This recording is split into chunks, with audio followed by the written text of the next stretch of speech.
many people here actually woke up this morning and consciously created a future? The biggest reason why people don't do it is because you don't really believe it's true. You see, if you knew on a gut level that it was absolutely true, would you ever miss a day? Come on. And would you ever let any thought slip by your awareness that you didn't want to experience? Your brain, according to neuroscience, is organized to reflect everything you know in your life. Your brain is a record of your environment. It's a record, an artifact of your past. If you believe this, then does your environment control your thinking? Or does your thinking control your environment? If you wake up in the morning and you get out of bed on the same exact side as you did the day before, you shut the alarm clock off with the same finger, you slip into your favorite slippers, you shuffle into the bathroom and you use the toilet like you always do, then you walk over to the mirror and you look at yourself to remember who you are, then you get into the shower and you wash yourself in the same routine way, then you groom yourself to look like everybody expects you to look, then you go downstairs and you drink coffee out of your favorite mug, then you drive to work the same way as you did the day before, you see the same people that push the same emotional buttons, you do the exact thing that you know how to do and you memorize and can do so well that you're an expert at, then you hurry up and rush home so you can hurry up and check your emails, so you could hurry up and go to bed, so you can hurry up and do it all over again. Now, here's my question. Did your brain change at all that day? We could say that you were thinking the same thoughts, performing the same actions, that create the same experiences, that produce the same emotions, but secretly expecting something to change in your life. Would you agree? As the environment turns on different circuits in your brain, you begin to think equal to your environment. As you see the same people and go to the same places and do the same things at the same time, it's the external environment that's turning on different circuits in your brain, causing you to think equal to everything that you know. And as long as you think equal to everything that's familiar or known to you, what do you keep creating more of? Same life. Now, the quantum law is still applying to you. You're just thinking equal to everything that you know, and you keep creating more of the same. To change, to truly change, is to think greater than your environment. And every great person in history knew this. Whether it was William Wallace or Mahatma Gandhi or Martin Luther King or Queen Elizabeth I or Joan of Arc, they all had a vision. They all had an idea. Couldn't see it, couldn't smell it, couldn't taste it, couldn't feel it. But it was alive in their mind. It was so alive in their mind that they began to live as if that reality was actually happening now. When you believe in a future that you can't see or experience with your senses yet, but you've thought about enough times in your mind that your brain is literally changed to look like the event has already happened, neuroscience says it's absolutely possible. Now, your personality creates your personal reality. That's it.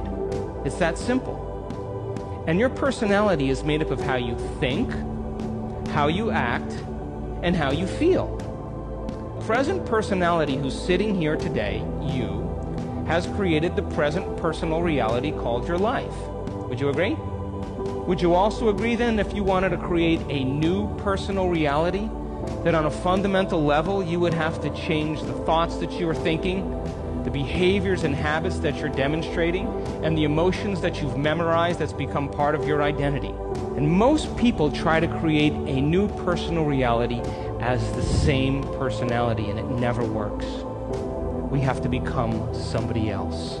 And as you keep thinking the same thoughts, performing the same actions, and living by the same experiences that produce the same emotions, there's a principle in neuroscience that says nerve cells that fire together wire together.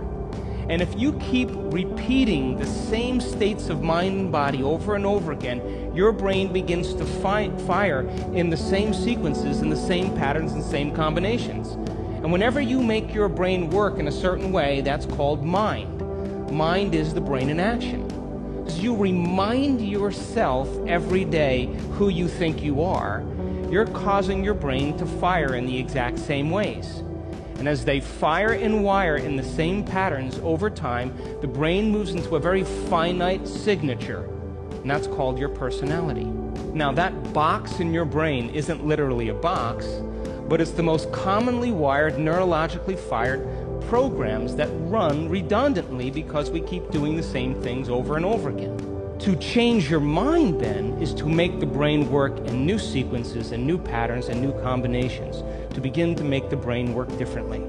And the one ingredient that allows us to do that is knowledge or information. Because every time you learn something new, you make a new connection in your brain. That's what learning is.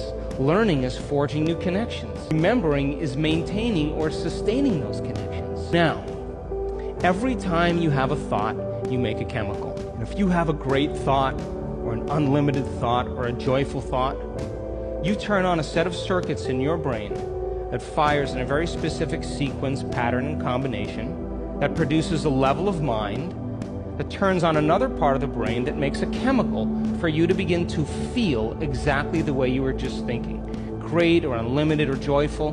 Now, if you have a negative thought or an unhappy thought or a self-depreciating thought, you turn on a different set of circuits and a different combination, a different sequence and a different pattern that produces a different level of mind. And the brain then begins to make a different batch of chemicals that signals the body for you to begin to feel exactly the way you were just thinking. Negative or unhappy or unworthy. The moment you begin to feel the way you think, because the brain is in constant communication with your body, you begin to think the way you feel, which makes more chemicals for you to feel the way you think, and then you think the way you feel, and then you feel the way you think, and then you think the way you feel. And some people do this for 20 or 30 or 40 years. Now, the redundancy of that cycle over time creates what I call a state of being. And a state of being is when your mind and body are working together, or your thoughts and feelings are aligned to a concept. So thoughts are the language of the brain, and feelings are the language of the body. And as people get caught in this cycle of thinking and feeling and feeling and thinking, over time, they condition their body to memorize that emotion as well as the conscious mind. And whenever the body knows as well as the mind, that's called a habit. A habit is when your body is the mind. Now, 95% of who you are by the time you're 35 years old is a set of memorized behaviors, set of emotional reactions, beliefs, perceptions, attitudes that run just like a computer program. 5% of your conscious mind begins to work against 95% of what you memorized. The person wants to think positively, but they're feeling negatively. They want to create their dream board and put up their future life, but they feel unworthy. That's mind and body in opposition. We have to recondition the body to a new mind. How many people here know someone who's memorized suffering? Doesn't have to be you, it could be anybody. And you say to that person, hey, did you read the book I gave you? What do they say? No. Did you see the DVD I gave you? Oh, no. Hey, listen, we're going to go out to dinner. We're going to go see some stand-up comedy. We're going to go for a walk along the water. You want to come? No. What are they saying? I'm insisting on this neurochemical order that no person, no thing, no experience can move us from it. And we have these three brains to allow us to move into a new state of being. And the quantum field, universal mind, whatever you want to call it, responds to who you're being. Not what you're thinking, not what you're feeling, but the combination of how you're thinking and how you're feeling, called a state of being. Now, most people wait for what? Crisis or trauma or disease or loss or